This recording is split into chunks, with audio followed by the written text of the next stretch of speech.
Whoa, whoa, whoa. What in the world? We're on, Ron.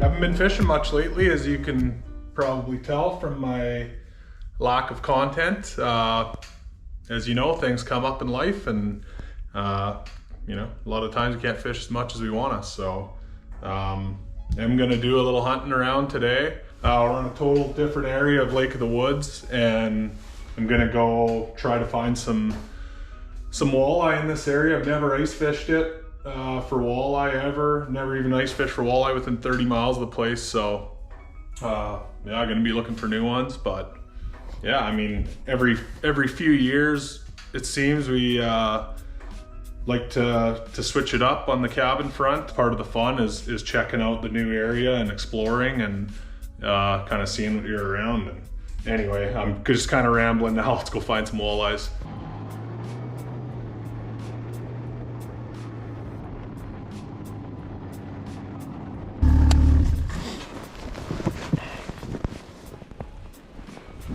Can definitely see a little zone where the ice froze at different times. Still got to be careful out here. We're kind of in lake trout country, so it's deep, clear water. It's the last to freeze up on the lake, and even though we're good and into the season now, it can still be a little bit dicey. There's no traction out here at all, so if there's any kind of junk ice, it's going to be a real bad scene.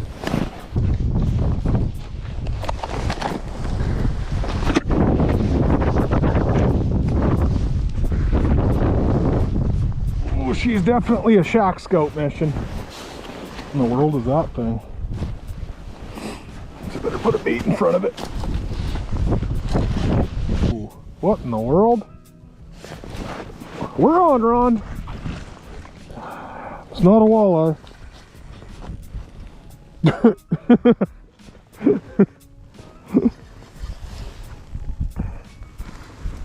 Yeah. Saw her on top of the hump, saw something flicker, dropped my bait down. This is my first ever drop with a 13 flashbang rattle spoon, and we got us one. I don't know what in the world it is. It hasn't really moved yet. She woke up. Oh boy. This is exhilarating.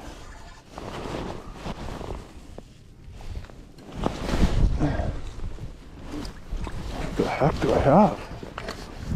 Nothing. I broke off, big pike. Worst. That sucks. Great first spot. That was a giant fish too. Down a rattle spoon. Don't know what else to say about that one other than I'm damn cold.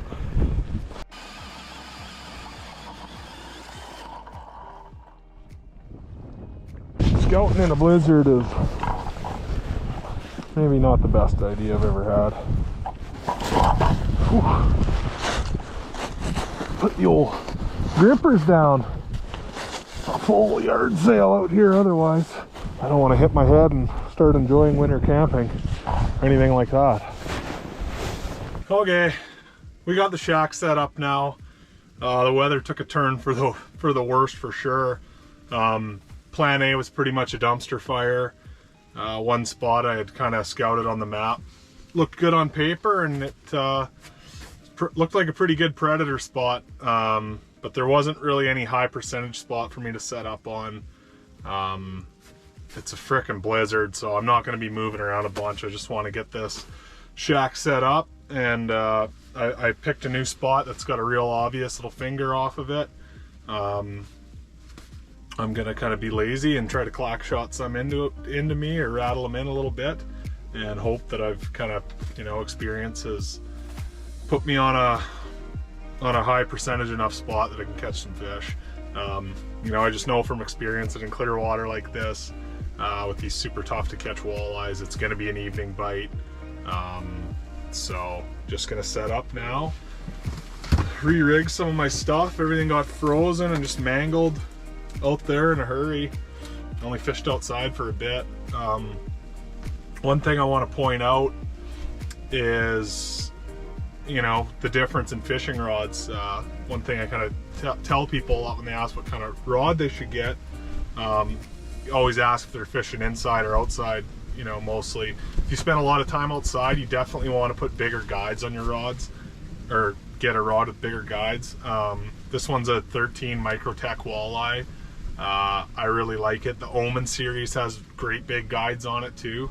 That's probably going to be the best series for, you know, the outside fishermen, or if you're in the backcountry lots and you know, just kind of not fishing in permanent wheelhouses all the time or anything like that. You kind of need a big burly rod with big guides on it, because it's a nightmare out there and you don't want your guides icing up or anything like that. So anyway, I'm going to put my flashbang back on, going to whip out the old clack attack and see if we can call any in.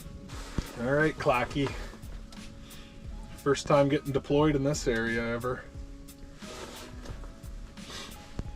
Pretty much this was my go-to last winter. I don't really see any reason to change. I have the rattle spoon edge and the dead stick edge covered in one package, so I mean, there's situations that one or the other of those are better, but as far as just general goes, this thing's pretty sweet. Add a little gain to your life there. There's some movement on the grid. Get this set up a little bit. That is one thing with these forward facings, they're pretty dicky in terms of getting them dialed in every hole. It's not like a flasher where it's just self-leveling and, you know, you're getting your best image right away. You gotta really mess with your pole, and it's the least fun part of the game. Crash, bang, and rattle and hope for the best here. You hope that you make enough noise to get some interest. I hope that I've set up on a high percentage enough spot, a likely spot where the fish have to swim through to come up and down on this structure. And hope that the offering above the weight is suitable for these picky things. Oh boy. Into the charcuterie, not paying attention. I have no idea what I've got. Not even close to an idea. Sweet. That is not what I expected from the area I'm fishing. But that is mission accomplished on the meat front. Mission accomplished on the spot front. You come to the clack, baby.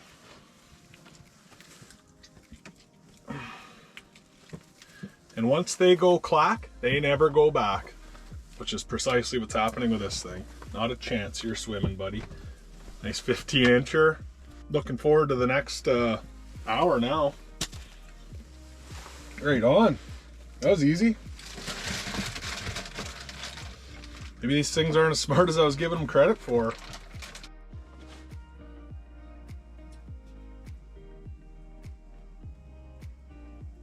Just saw another one coming through. Oh yeah, there's down there. A little more cautious than the Scout. But that's good as long as you can see a little bit of life. You know, while it's still daylight, that's just going to amplify once the sun hits the trees, and that's really all we're waiting for here. When you're scouting these new walleye spots like this, I mean, you really only get one chance a day. Obviously, everyone's only going to have so much time. Instead of going, like, you know, for a full day and trying all these spots, what I recommend is just, you know, if you can make it work, just try to sample for a couple hours, you know, and go a few times instead of going one long time. Just fish the fish peak periods and That's your best chance at finding new spots. You can use artificials to ice fish for walleye, and you know, obviously there's places where it works, but where I'm fishing right now, I'm trying to put everything in my favor. So I mean, catching them on artificials in the winter is not real easy. I mean, an ice fishing walleye angler without their bait is like John Dutton without their horse. Like, it just is not the recipe for success. Oh boy, she's screaming, Willie Beeman. Lick it up. Don't think, just do. Live minnow, no resistance. Oh, and there's another one with him too. I have to put like that flashbang back down there, maybe like a jigging wrap. Maybe try to score a little bit of a reaction bite. Sometimes that's what it takes for these. Little jig box out. Little spread there, and that's that tough little raffle of jig box. You've seen the conditions we're fishing in and riding around on, so I've broken a lot of tackle boxes. This one's pretty tough and holds up a little bit better. Grab this guy, a little glow stick. I just stacked them in there. Probably shouldn't be putting this in my mouth. I don't really know what the regs are there. But yeah, kind of a cool deal that caught my eye. These flashbangs have a little glow stick. Bust her up. Now she's going to be glowing Dixie here, just in time for the night bite in case I need it. Something different. It definitely caught my eye, and yeah, I mean, we're not going to hurt anything having it glow. It's got a good hook and rattles in it already, so even without the glow on the go, it's just a well-built jigging spoon. And I'm down one because of a toothy. I'm thinking that was a pike. It was right at the hole. There were no bubbles, so it wasn't a trout. Would have had to been, there's probably a big 40-inch pike. I'm using 12-pound Suffolk fluoro, so it didn't just break. There was a little ice rub, but oh. There we go. Spooned one up. Oh, and there's another one coming in too. It's a walleye. Another eater, I think.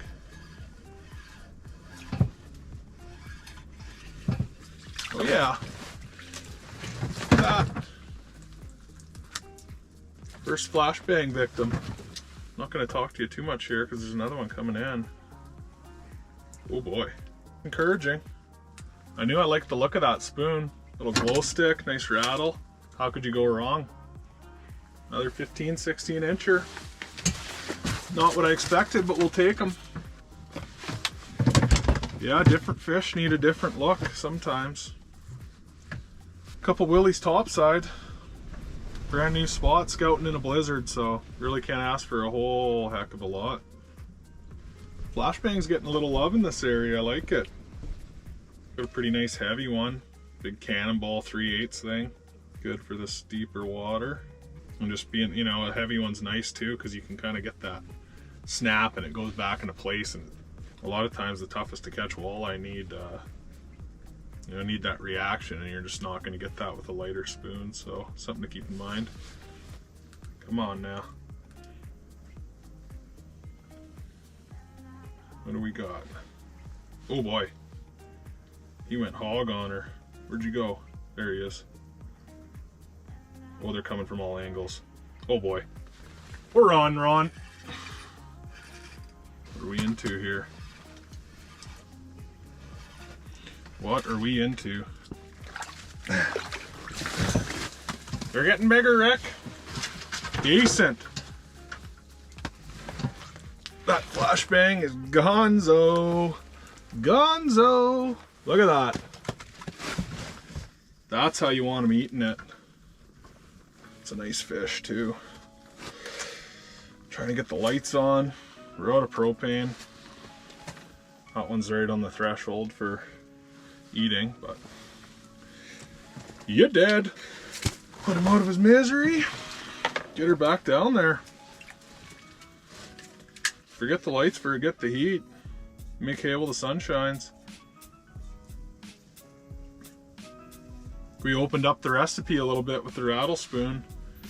I mean, there's no one ice fishing bait that you can rely on.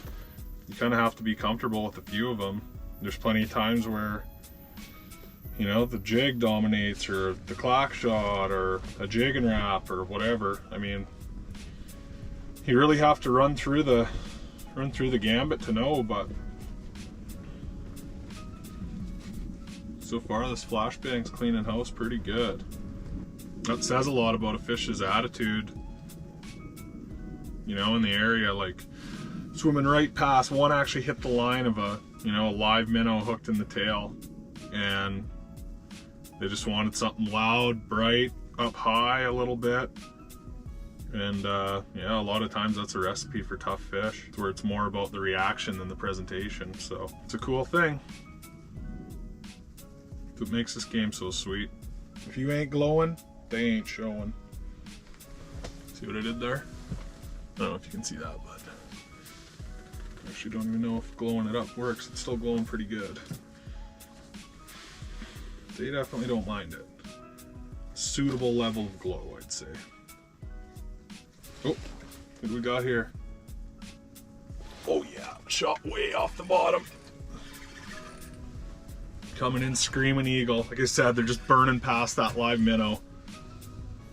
Just for a minnow head on a piece of glowing metal above their heads. It's a nice one too. Rod's loading up, everything's doing its job.